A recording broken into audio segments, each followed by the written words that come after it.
Selanjutnya ini ada ini Mbak, ada apa namanya? Kita ada gimmick namanya setuju atau tidak setuju. Ini ada beberapa fakta yang dikumpulkan sama tim kita, tim kreatif kita. Nanti saya bacakan, Mbak Rina itu nanti setuju atau tidak setuju sama poinnya ya. Yang pertama, itu pecandu narkoba bisa tetap terjaga hingga beberapa hari tanpa tidur. Itu beneran, Mbak Rina setuju atau tidak? Iya, ya ampun aku jawab gini kayak aku pelaku banget. Iya sih emang. Aku juga jawab, Mbak. Aku juga jawab. Iya. Saya juga setuju karena apa ya, ada beberapa cerita yang saya baca itu karena itu bisa dipakai doping kan. Nah itu jadi dia bisa bukan karena kan dia tuh bermainnya kan di sistem otak kita, darah kita dan lain sebagainya. Jadi ya emang nggak wajar lah. Oh ya benar. Bisa kok, emang bisa. Emang bisa. Terus yang kedua nih Mbak, kebanyakan pengguna obat-obatan terlarang itu karena mereka ingin lari dari kenyataan dan ingin selalu bermimpi walaupun sudah terjaga. Jadi dia pengen hidup di dunianya sendiri. Kalau menurut saya itu benar, saya setuju sama itu. Karena ada yang dibacakan ada efek halusinasi. Jadi bisa jadi saya juga nggak tahu sih, ini mungkin karangan aja. Jadi si pecandu narkoba itu sebenarnya dia bisa menerima apa kenyataannya, terus dia pengen berada, ini mimpi, ini tenang aja, santai gitu. Kalau menurut Mbak gini, kalau lari mungkin iya, tapi kalau bermimpi aku pikir enggak sih. Enggak selalu dia pengen halusinasi, tapi kadang-kadang orang ngerasa bahwa dia tenang pada saat menggunakan itu. Jadi kayak orang istirahat aja. Orang istirahat gitu. Ya, sementara aku nggak mau mikirin deh, aku mikir tenang pada saat dia pakai kayak gitu. Contohnya kalau orang kalau pakai ganja ya. Kan itu tiap narkoba bawaannya beda-beda. Efeknya kan beda-beda. Kayak orang nggak pakai ganja gitu. Itu juga efeknya kan tenang banget, dia santai gitu kan, kayak di pantai gitu kan, beda-beda. Tapi kalau dia punya problem, dia tahu kok kalau punya problem gitu. Ya, tapi dia nggak terlalu reaktif gitu. Beda-beda. Selanjutnya, pengguna narkoba itu antisosial dan jarang mandi. Kalau ini saya setuju karena saya pernah diceritain sama teman saya juga dulu. Ada satu temannya dia yang dia jadi apa sih, takut air gitu loh Mbak. Jadi dia tuh nggak pernah mandi gitu sampai sebulan gitu, nggak mandi. Apa ya dia pakai apa ya kalau kayak gitu, aku nggak ngerti sih. Kalau ansos nggak selalu ansos sih, nggak selalu ansos. Kalau ya pada dasarnya dia nggak sadar aja kali kalau nggak mandi kali ya. Itu makanya terus-terusan kali. Bisa jadi. Mungkin dia mikirnya. Atau menurut aku dia teler karena bau badannya dia sendiri, Wak. jadi dia ngerasa high terus dan ya udah nggak usah mandi lagi. Dia mabuk sama baunya dia sendiri. Oke, terus selanjutnya ini memiliki ciri-ciri fisik yang memiliki muka zombie dan tidak punya semangat hidup gitu. Jadi kayak apa ya, kayak nggak seger gitu. Kalau saya sih kayaknya enggak. Karena ada yang seperti itu, ada yang tapi memang kantong mata tuh nggak bisa dibohongin biasanya. Biasanya kantong mata. Kantong mata aku kayak kantong perut Doraemon ini Mbak. Ya kamu pakai konselor lah ya sama. Gini, kebanyakan memang iya, tapi memang nggak semua. Jadi tiap orang tuh beda-beda tergantung yang dia konsumsi, Wak. Karena bawaannya beda-beda. Aku nggak bisa memastikan itu iya semua ya, karena tergantung dia pakai apa. Ada yang kelihatan seger banget.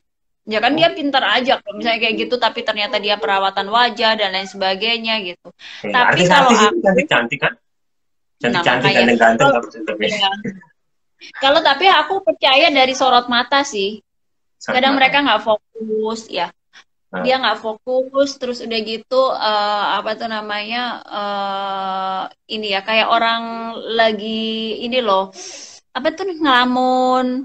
Terus kadang-kadang kalau cowok ya, kalau pakainya ini ya apa ya, kalau nyuntik ya, kalau dia nyuntik kadang-kadang dia tuh kayak gelisah gitu, suka apa iniin hidung lah, beginilah apa begitu. Adalah Panik tanda-tanda yang gitu, kayak panik sendiri gitu. nggak tahu aku, mungkin secara syarafnya dia atau apa gitu ya. Jadi memang dia nggak nyaman, dia ada yang begitu begitulah, yang kayak sosok bersin gitulah atau apa gitu. Ada yang mengganggu gitu, padahal sebenarnya jauh dari dirinya Mas ya, sendiri. ya, ya. Ih, benar ke bahasa kamu tuh benar banget, jauh dari dirinya dia sendiri. Tuh. Yang selanjutnya nih, ada narkoba yang tidak menimbulkan efek kecanduan.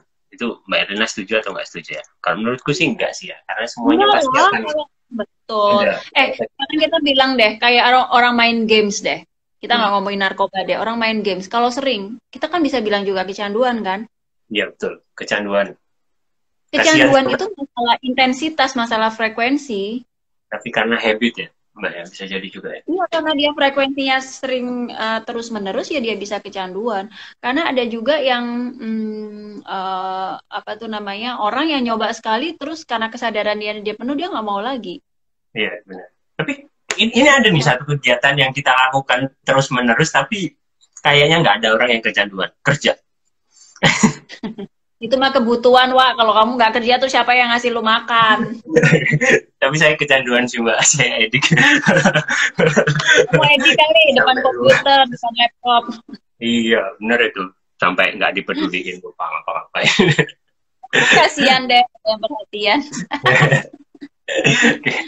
Yang selanjutnya yang terakhir nih Mbak, narkoba mendorong kreativitas lebih tinggi, terutama untuk pekerja seni. Nah ini kalau menurut saya iya sih, karena ada beberapa teman yang dulu main band gitu. Enggak sih menurutku. Dia hanya ngerasa menutupi kelelahan karena dia butuh tambahan energi. Biasanya kan orang kalau kecapean ya, jadi kayak butuh doping gitu untuk terus berenergi. Belief sistemnya dia sih, yang halusinasinya dia. Padahal sebenarnya kalau literally pekerjaannya kagak ada yang beres kok. Oh gitu. Jadi sebenarnya dia maksain aja. Dia maksain aja karena ada kan ya itu tadi, aku tuh banyak banget ya cerita-cerita sekitarku kayak gitu, kayak misalnya ada yang dia pakai sabu gitu, dia tuh loh bisa benerin genteng tengah malam lah apa gitu, kalau kita ngelihat oh rajin banget gitu, padahal dia lagi mabok gitu, tapi besok dilihat lagi gentengnya bener atau enggak, ya enggak lah. Iya bener. Pasti nggak benar. Gimana caranya? Untung nggak jatuh gitu kan. Ya ampun, nggak ada lah. Menurutku sih enggak gitu, karena posisi apa namanya, keadaan manusia dalam keadaan sadar itu ya memang adalah the highest level sih. Iya benar, gitu. Gitu. Itu lucu juga Mbak ya, kalau misalnya malam-malam terus tiba-tiba dia naik ke atas gentengnya. Ngapain Mas? Banyak main musik yang kayak gitu, macem-macem lah, macem-macem bentuknya, macem-macem banget. Dan apa tuh namanya, mungkin kalau kita tahu semuanya, kita tuh bakalan kaget kayak gimana narkoba itu ternyata digunakan oleh semua golongan. Iya. Gitu. Dan yang saya tahu juga ini sih Mbak, para pengguna atau pecandu narkoba itu nggak merasa salah gitu. Nah itu yang menurut saya itu adalah, kalau kita punya teman atau kerabat terdekat yang tembok yang harus kita kita lewati pertama itu adalah dia harus sadar dulu bahwa yang dia lakukan itu sebenarnya merusak gitu, daripada lebih banyak merusaknya daripada si baiknya gitu Mbak. Kalau ngerasa salah, aku pikir dia ngerasa salah, tapi dia nggak mau disalahin. Oh iya. Dia punya justifikasi kenapa aku make. Kalau ngerasa nggak mungkin sekarang, kenapa orang pakai narkoba kalau dikejar sama polisi, kenapa dia lari? Kan dia ngerasa salah. Kalau nggak salah kan dia tenang-tenang aja, Wak. Oh iya benar. Kenapa kalau dia pakai narkoba disembunyiin? Ya karena salah, tapi dia nggak mau disalahin. Setiap orang punya justifikasi kenapa aku menggunakan, gitu. Alasannya ini dan lain sebagainya. Tapi kembali lagi kan yang kamu bilang, bahwa kesadaran dirinya lagi rendah aja gitu. Jadi dia ngerasa cara ini adalah cara yang terbenar buat aku saat ini gitu. Iya benar. Jadi begitu. Jadi kita tidak boleh. Kayaknya bahasan kita ini berat loh, teman-teman. Ini aku bingung ki paham apa ora ngomong. Ini Wikusan paham kan? Kalau nggak paham langsung tanya aja di komen, nanti kita jawab. Orang paham aku dia ya nggak paham loh Re, iki saja nih. Ini kita cuma berbagi cerita dan jadi kalau kita bisa tarik kesimpulan, jadi yang saya dapat nih dari sesi barusan sama Mbak Rina, jadi kesehatan mental itu bisa berasal dari diri kita sendiri. Jadi kita harus mengenali diri kita sendiri. Kita kurangnya apa? Kita terima dulu kekurangan di diri kita sehingga kita bisa memiliki jalan keluar dari situ, dan kita bisa memposisikan diri di masyarakat itu seperti apa sehingga kita semua bisa diterima dengan baik. Iya, iya. Karena gini, Wak, orang yang pakai narkoba setelah lama pakai pakai narkoba, biasanya rasa percaya dirinya mereka kan turun ya. Yeah. Mereka juga harus bersosialisasi dan lain sebagainya. Dan kadang-kadang kita itu memang menghindari anak-anak yang seperti itu. Aku pikir kalau kita yang ada di sekelilingnya punya kesadaran tinggi, harusnya nggak seperti itu. Memang mereka yang harus kita peluk gitu ya, dengan cara kita masing-masing. Supaya mereka benar-benar bisa sembuh secara mental. Benar. Karena kan bekas-bekasnya kan, bekas obat itu juga masih ada kan. Kalau memang belum clear banget, itu memang masih ada. Tapi aku yakin bisa sembuh selama memang support sistemnya oke. Doa ya terus menerus ya, insya Allah bisa kok, bisa. Di sekelilingku tuh orang-orang terdekat ya, alhamdulillah malah ada yang jadi pendeta kok. Oh iya benar, itu bisa jadi ini ya, life iya. apa namanya, menyelamatkan dari memang dia merasakan sehingga tahu gitu cara dealingnya. Dan nggak pengen lagi, kalau udah ditawarin nggak pengen lagi. Sudah kapok. Nggak mau, ngapain gitu. Karena kesadarannya kan udah meningkat, support sistemnya udah oke gitu kan. Dia mau ngomong, aduh mau ngapain gitu ya hari gini gitu. Pasti ngomongnya kayak gini. Kalau kita ngebahas tuh ya, kalau ada teman-teman kita atau siapa gitu yang angkatan-angkatanku lah ya gitu, masih kayak gitu tuh ngomongin, aduh ngapain sih gitu. Kita tuh mikirnya, tapi satu sisi kita nggak bisa nyalahin, karena setiap manusia itu punya isunya dirinya dia masing-masing, yang kalau dia nggak ketemu dengan support system yang oke, ya dia tetap ngerasa bahwa dia tuh sendiri, dia kesepian. Iya benar. Kita harus tetap support dengan baik teman-teman kita apapun itu, dan kita bantu untuk melewatinya gitu, teman-teman. Dan jangan dijudge lah, jangan dijudge kayak kita yang paling bener aja gitu kan. Udahlah, kita ada tadi udah ada tipsnya tuh, peluk, kita peluk. Nggak ada di dunia ini nggak ada di dunia ini orang yang nggak suka dipeluk, ya nggak sih? Benar.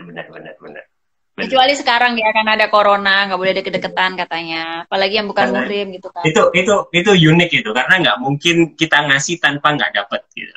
Jadi kalau kita meluk orang itu pasti kita dapat juga.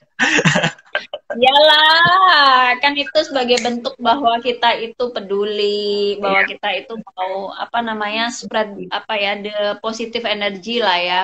Iya benar. Oke Mbak Rina, terima kasih waktunya, karena durasi ya, jadi kita harus diakhiri sampai di sini. Ini udah berapa menit Pak? Sudah mau 1 jam. Oh iya. Iya. Jadi nanti kita sambung lagi aja untuk episode selanjutnya dan mungkin tema yang lain. Tenang aja untuk Thank you ya Wak. Thank you terima kasih teman-teman yang udah dengerin. Mohon maaf kalau ada salah-salah ya. Ya. Terima kasih Mbak Rina atas waktunya. Stay happy buat semuanya. Salam kebajikan. Jangan lupa kesehatan mental is number 1. Yes. Kalau yang buat muslim setelah syahadat maksudku. Ya. Terima kasih Mbak Rina. Selamat malam. Bye.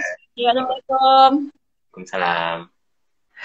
Wikusan, itu tadi sesi kita bersama Mbak Erlina. Cukup menarik ya tentang narkoba. Dan kita sudah ada satu rumusnya yang paling penting dibagi sama Mbak Erlina tadi, peluk. Nah, jadi apapun itu kita harus tetap saling menolong, jangan ngejudge karena kita itu bukan orang yang paling benar. Kita rangkul lah mereka dan kita bantu sama-sama untuk keluar dari sana. Kalau memang ada ya yang begitu dari teman-teman kita sekitar kita yang terjerat di kasus tersebut, dan kita juga sebagai orang yang baik itu dekat, sedikit jauh atau yang jauh, kita ciptakan suatu lingkungan yang bisa menerima mereka sehingga mereka itu kepercayaan dirinya nambah dan nggak lagi salah jalan. Oke, ya, karena durasi juga, terima kasih yang sudah 1 jam bersama saya dan bersama Wikutalk tentunya. Sebelum sesi penutup, untuk teman-teman yang punya kritik dan saran untuk membantu tim kreatif kita, mau datengin siapa narasumbernya atau kita mau bahas apa, langsung aja DM atau bisa kirim komen atau apapun, mention ke IA Wikusama, nanti kita datengin si narasumbernya atau kita bahas di episode selanjutnya. Sekian dari saya, terima kasih. Kurang lebihnya saya mohon maaf. Keep safe, stay healthy, get back to new normal. Kami Wikusama. Bye-bye.